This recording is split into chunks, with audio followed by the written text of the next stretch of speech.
Universitas Riau dikenal sebagai salah satu universitas terbaik di Provinsi Riau dengan segudang prestasi yang membanggakan. Namun, di balik pencapaian tersebut, terdapat sejumlah kasus sosial yang terjadi di lingkungan kampus. Dalam hal ini, kami telah mengumpulkan beberapa narasumber dari Fakultas Keguruan dan Ilmu Pendidikan untuk diwawancarai, guna menggali lebih dalam mengenai detail kejadian.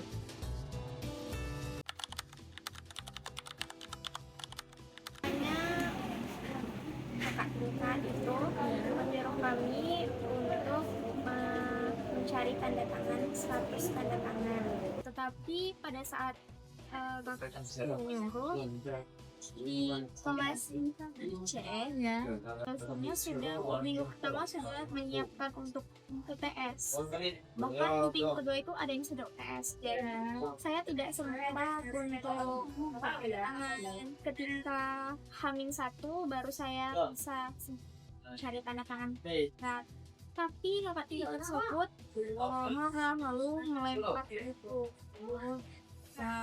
Saya dengan alasan kenapa baru sekarang mencari, lalu kakak itu mengancam bahwa ia akan mengadukan dosen lalu dimalukan. Kejadiannya di prodi baru yang terlibat berarti cutting. Lalu bagaimana perasaan ketika kejadian? Perasaan saya saat itu setia juga. Saya saat itu juga sudah mengusahakan. Kayaknya sih gitu aja wawancara dari kami. Sebanyak waktunya dan maaf bilang kakak ya.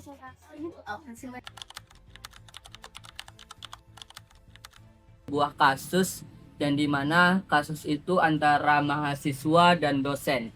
Kasusnya itu berlapis, kayak dia itu pencemaran nama baik, terus pengancaman dan melanggar nilai-nilai etika yang ada di kampus.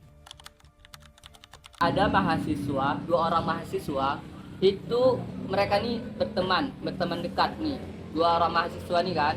Nah, mereka tuh chatting berdua lah gitu kan di WA. Nah, isi chattingannya itu menjelek-jelekan dosennya, memaki, terus mengancam-ancam dosennya, ingin melakukan sesuatu ke dosennya tersebut. Setelah dia chattingan di WA, mereka tuh screenshot. Nah, setelah screenshot, mereka buat status Instagram SG. Nah, setelah membuat status IG tersebut, nah beberapa saat kemudian ada seseorang bukan di oknum sih, mahasiswa lain yang screenshot juga status tersebut. Nah, jadi setelah di screenshotnya dilaporkanlah kepada dosen yang bersangkutan atau diceritakanlah kepada dosen-dosen yang ada gitu. Nah, jadi setelah itu dipanggillah 2 mahasiswa tersebut. Ya itu, respon dari kampus, prodi, dekan itu mengeluarkan 2 orang tersebut langsung di DO. Terima kasih ya Bang, Ya, telah membantu kami. Oke, jadi kasusnya ini ya terkait pemilihan raya tentang pemirsa di FKIP ini. Jadi kemarin itu kan ada tiga paslon untuk maju sebagai gubernur gitu. Nah, cuman ada spanduk untuk kampanye. Nah, itu yang hari ini dipasang, tiba-tiba besoknya sudah ada yang patah, bahkan ada juga yang hilang gitu. Nah, itulah yang saya dengar itu kasusnya. Boleh Bang bilang kapan dan di mana kejadian itu terjadi?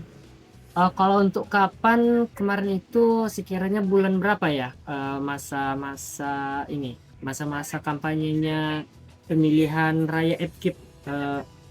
Abang lupa juga kapan bulannya, cuman tentang itu masa-masa kampanye FKIP kemarin itu. Jadi kan seharusnya nih mahasiswa yang memang seharusnya menegakkan bagaimana keadilan di negeri ini, seharusnya mereka juga harus bisa menegakkan itu terhadap aktivitas sebagai mahasiswa. Ya baik, kalau untuk itu karena pemilihan raya itu ada di wewenangnya Panwas dan juga panitia pemilu ya. Nah, itu lebih dilaporkan kemarin itu kepada Panwas. Nah, kalau mengenai tanggapan dari Panwas, saya tidak begitu mengikuti bagaimana dari tanggapan Panwas gitu. Cuman pastinya Panwas menanggapi hal tersebut lah, sebagaimana fungsi dan juga tugasnya mereka. Berarti tidak dilaporkan ke pihak juga. Sepertinya tidak, karena memang udah di bawah wewenang daripada Panwas itu. Baik Bang, cukup sekian wawancara dari kami. Baik ya, sama-sama. Dan terima kasih.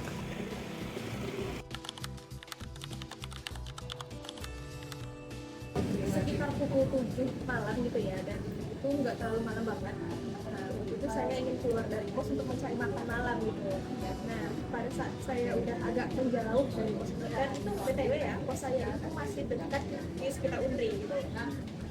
Jadi pas sudah saya agak jauh dari arah kos, saya ketemu nih kakak-kakak 2 orang gitu. Nah, kayak gini, Pak, hati-hati ya Pak, nanti kamu dilempar sampah tuh sama abang-abang yang apa, ambil sampah.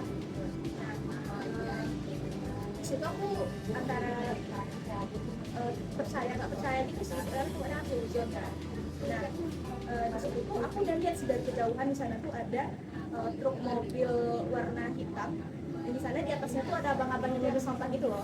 Nah, di situ tuh kata bapaknya bilang gini, nanti kamu jalannya agak ke kiri ya Wan, ke kiri ya. Pokoknya kayak gitu kan.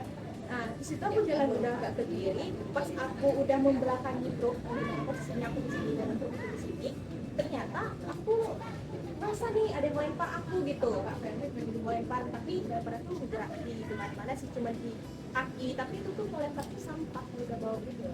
Kamu tau gak sih sampah nasi tusuk? Nah, itu dilempar ya, walaupun sedikit ya, tapi itu kan sakit hati ya. Di sana aku pengen mau nangis, cuman karena takut lagi dilempar, akhirnya aku pergi menjauh gitu buat beli makan.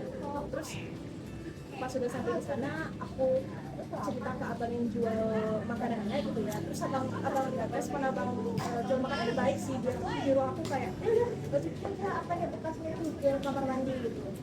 Nah, udah setelah itu aku masih takut, pas pulangnya ternyata truk itu masih ada gitu kan. Jadi aku nunggu sampai truk itu pergi. Pas di kawasan ada yang iya pernah. Jadi sebelum itu ya, saya ini kan pengen membagi pengalaman saya gitu kan di WA story gitu, buat teman-teman saya perempuan ini hati-hati gitu ketika malam-malam pergi beli makan, apalagi sendirian gitu kan, itu kan bahaya banget untuk perempuan. Dan disitu banyak tuh teman-teman saya tuh yang mengalami hal yang sama seperti saya gitu. Kalau nggak salah 3 orang udah pernah menjadi korban seperti saya. Pada awalnya jujur ketika saya ingin membeli makanan ketika malam-malam hari itu saya ada agak sedikit was-was ya, takutnya kejadian hal yang sama, tapi ya betul, tapi alhamdulillahnya setelah kejadian itu tidak kejadian lagi, karena saya tuh sudah mengadu juga ke bapak kos saya gitu. Ketika misalnya nanti itu kejadian lagi, bapak kosnya akan mengadu ke RT. Nah, bagaimana perasaan kakak pas waktu ini terjadi? Ya saya takut sama pengen nangis sih, setraumatis itu, walaupun itu hal yang sepele, tapi bayangin itu malam-malam sepi dan mereka tuh berame gitu loh, kamera aku berkompo, jadi mereka tuh mungkin mau caper aja gitu sama perempuan, mereka nganggap Hilman gak akan bisa ngelawan. Jika cuma segitu pertanyaan dari wawancara kali ini. Nah, terima kasih Kak Naswa atas waktunya dan sudah mau cerita juga dan menjawab pertanyaan wawancara kami. Terima kasih Kak.